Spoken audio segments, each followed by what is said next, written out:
So halimbawa kung ikaw ay napunta ka halimbawa sa ibang lugar, tapos sabi nila, ay ito nanggaling to sa Saudi Arabia. Masya Allah, mayroon pang janggot na mahaba. Okay, naka-pulsun na pa na puti, nakatakiya pa na puti, Masya Allah. Baka pwede niya tayong bigyan ng kaunting mga pagbabahagi ng kaalaman. Tapos ito, pwede mo na itong i-share sa kanila. Okay? Sabi mo, inshallah, Suratul Asr lang, ito lang yung galing. So ikaw na lang yung bahalang magpalawak nito. Okay? Huwag ka lang pumasok sa mga ibang bagay na hindi abot ng iyong kaalaman. Tama? Tayyib.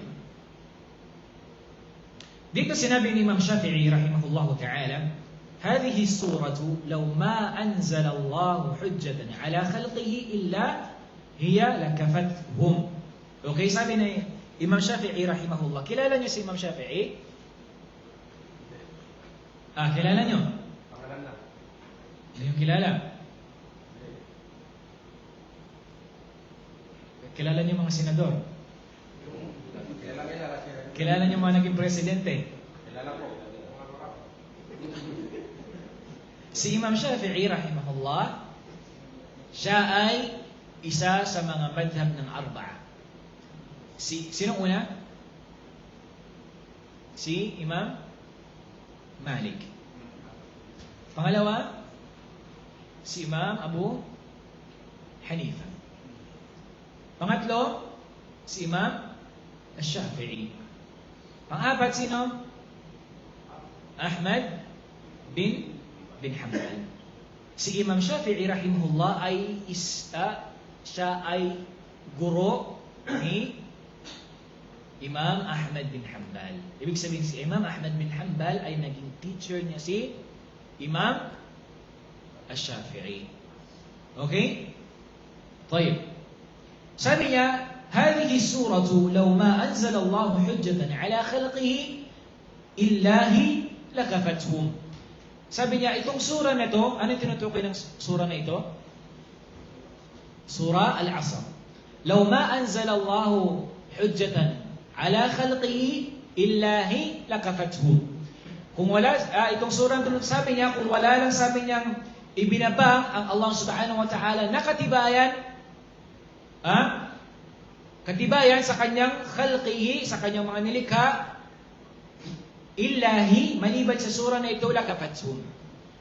Ganito inilarawan, ganito hinalimbawa ni Imam Shafi'i rahimahullahu ta'ala, yung izam, yung kadakilaan at kaalaman na mayroon napapaloob dito sa surah Al-Asr. At kung gusto nyong mas mapalawak pa at gusto nyo pang madagdagan yung kaalaman ninyo, pwede nyong basahin yung tafsir ni Ibn Kathir dito saan? Sa surah na Suratul Asr nito. Okay? طيب. Sinabi ni Imam Al-Bukhari, kilala niyo si Imam Bukhari rahimahullah? Hindi niyo rin kilala si Imam Bukhari rahimahullah? Sa hadith, di ba? Narrated by Bukhari at Imam Muslim. Sino sila? Hindi niyo kilala. Arabo sila hindi? Arabo sila hindi? Ay, Kaysir. Huwa Arabun am la? Shum, ayol ikhwa. Narinig natin lagi si Imam Bukhari, Imam Muslim. Pero yung basic na knowledge sa kanila hindi natin alam. Si Imam Bukhari, hindi siya Arabo.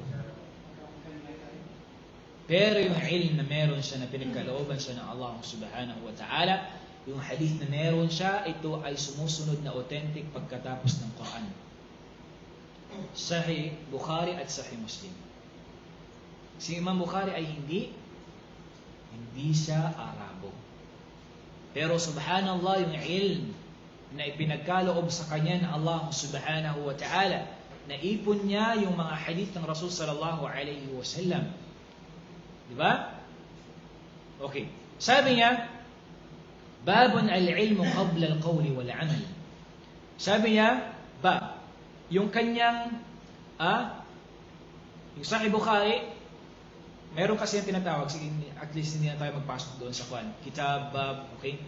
Sabi niya, bab al-ilmu qabla al-qawli wal-amal. Sa una doon, makikita natin sa unang mga pahina ng kanyang isinulat, sabi niya, al-ilmu qabla al-qawli wal-amal. Kaalaman muna, bago, qabla al-qawli wal-amal. Bago ang salita at gawa. Anong kondisyon niya? Bago ka magsalita, bago ka magsagawa, anong unang-una? Al-ilm.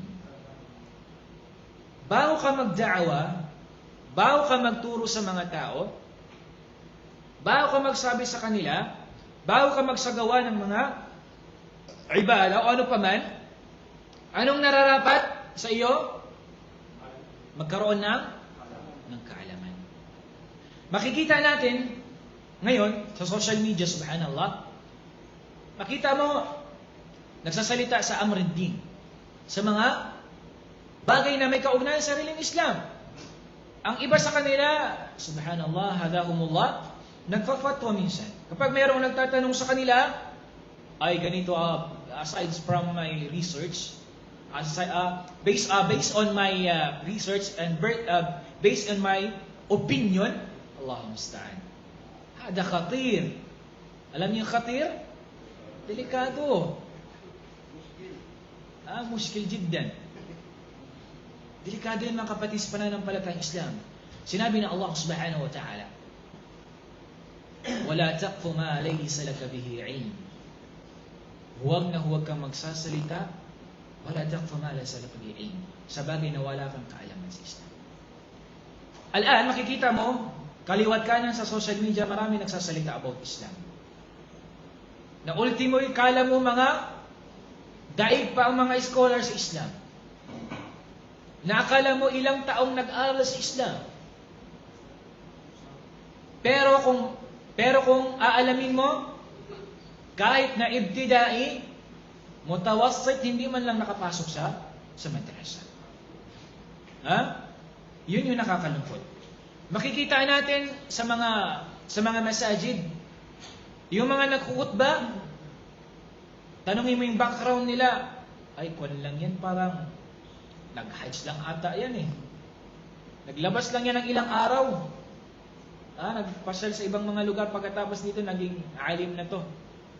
Nagbibigay na ng kanyang mga fatwa. Subhanallah. Ang mahirap dito, walang kaalaman sa Islam.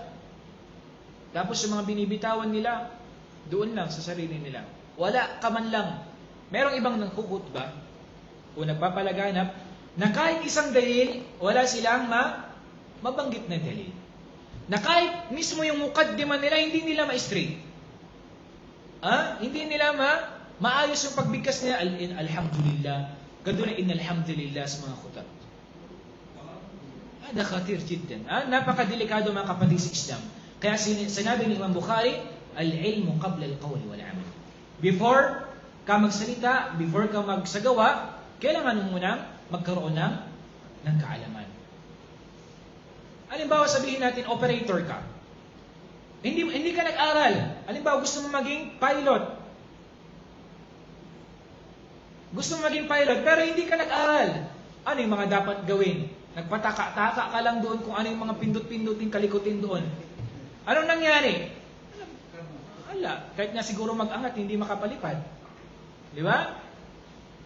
So, ganun, lalo na kung yung bagay na yun ay dunyawi, pang mga makamundong bagay, paano na lang yung pang-relihiyon natin?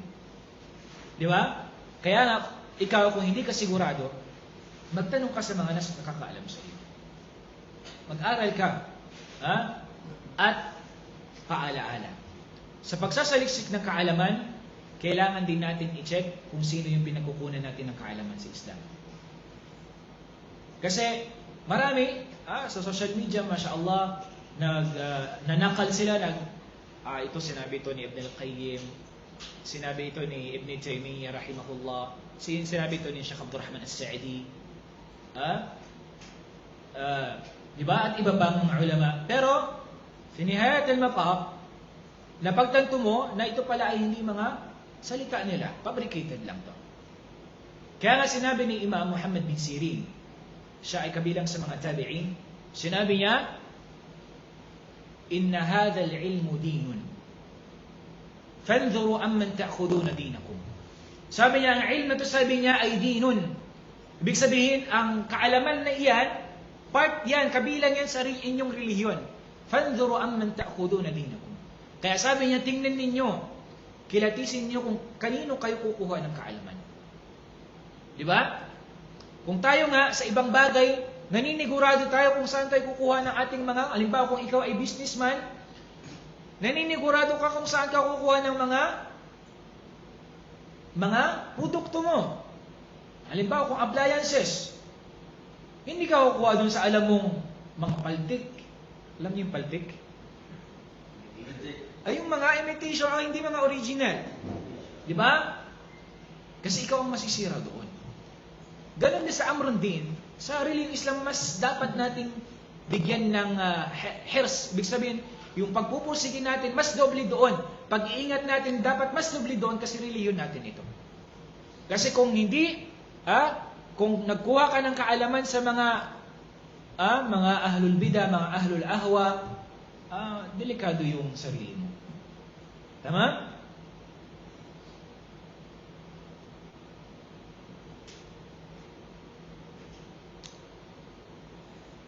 Okay.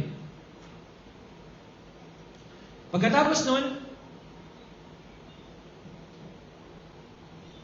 mayroong tatlong usapin, okay? Na dapat sa isang mananampalataya ay malaman niya rin ito. Okay? Una-una, pakibasa. Ang Allah ay nilikha niya tayo at hinayaan at hindi niya tayo pinabayaan at hinayaan. Okay. So sa tatlong usapin na yan, unang-una dyan, na dapat bilang isang Muslim na sumusunod sa Allah subhanahu wa ta'ala, dapat natin malaman ang Allah ay naglikha sa atin. Nilikha niya tayo. Binigyan niya tayo ng rizq. Binigyan niya tayo ng guidance, ng hidayah, alhamdulillah. At bagkus ang Allah subhanahu wa ta'ala ay nagpadala sa atin ng mga sugo niya para ipaalam sa atin na siya ang ating tagapaglikha. Para ipaalam sa atin na anuman yung meron tayo, ito ay rizqun min arzakillah. Okay, kabilang ito sa mga rizq, sa mga biyaya ng Allah subhanahu wa ta'ala sa atin at hindi niya tayo pinabayaan. Kaya, kabilang sa mga reason kung bakit nagpadala ang Allah subhanahu wa ta'ala ng propeta at sugo sa bawat nasyon, para sa anong bagay? Para sa pagda'wa.